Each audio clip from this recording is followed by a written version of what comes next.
الحمدللہ رب العالمین والصلاة والسلام علی سید الانبیاء والمرسلین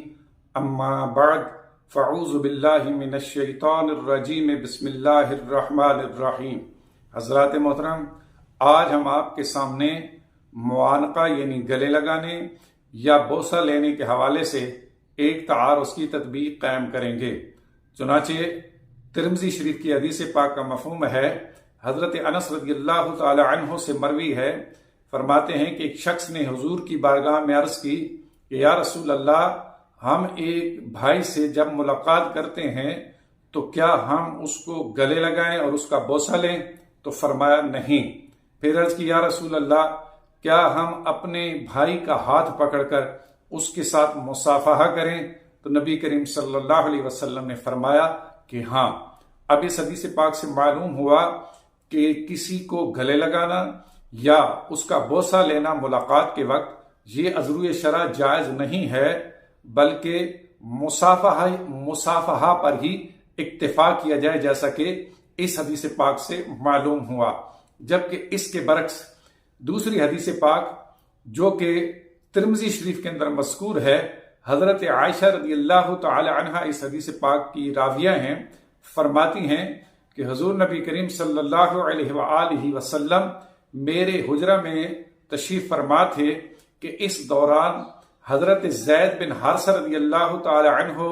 مدینہ میں تشریف لائے ایک سفر کے دوران۔ تو نبی کریم صلی اللہ علیہ وسلم کو جب حضرت زید کے آنے کی خبر ہوئی تو حضور علیہ الصلوۃ والسلام خوشی سے دروازے کی طرف دوڑے، اس حال میں کہ اس وقت آپ نے اپنے پاؤں میں جوتے تک نہ پہنے۔ پھر دروازہ کھولا تو حضرت زید رضی اللہ تعالی عنہ کو سینے سے لگایا، یعنی معانقہ کیا،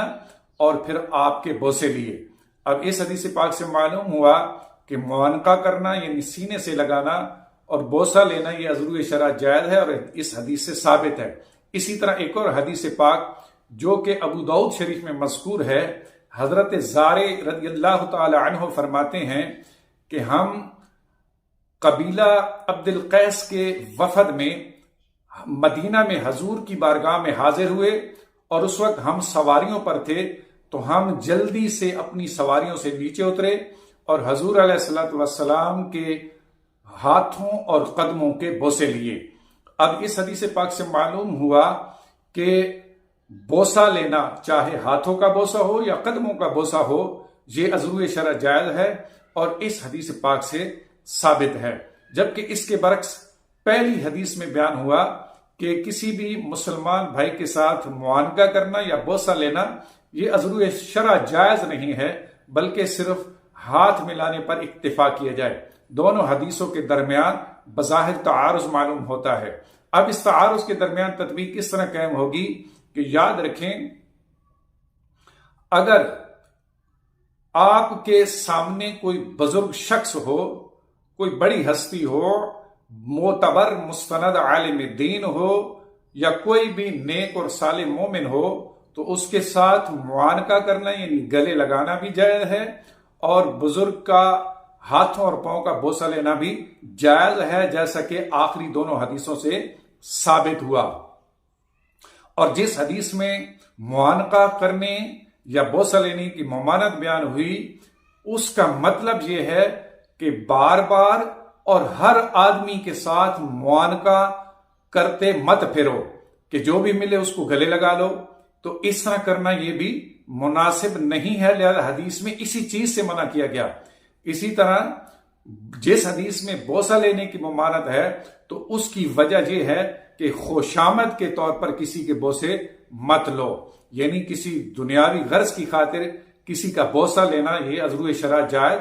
نہیں ہے۔ جیسا کہ بعض محافل میں نعت خوان اور بعض خطیب حضرات جب ان کے اوپر پیسے لوٹائے جاتے ہیں تو یہ پیسے لوٹانے والوں کی گردن اور ہاتھوں کے بوسے لینا شروع کر دیتے ہیں، تو لہذا اس طرح خوشامد کے ساتھ دوسروں کے بوسے مت لو۔ اب اگر اس تطبیق کو تسلیم کر لیا جائے تو احادیث کے درمیان تعارض بھی ختم ہو جائے گا، اور اس حل کے بعد اختلاف بھی ختم ہو جائے گا۔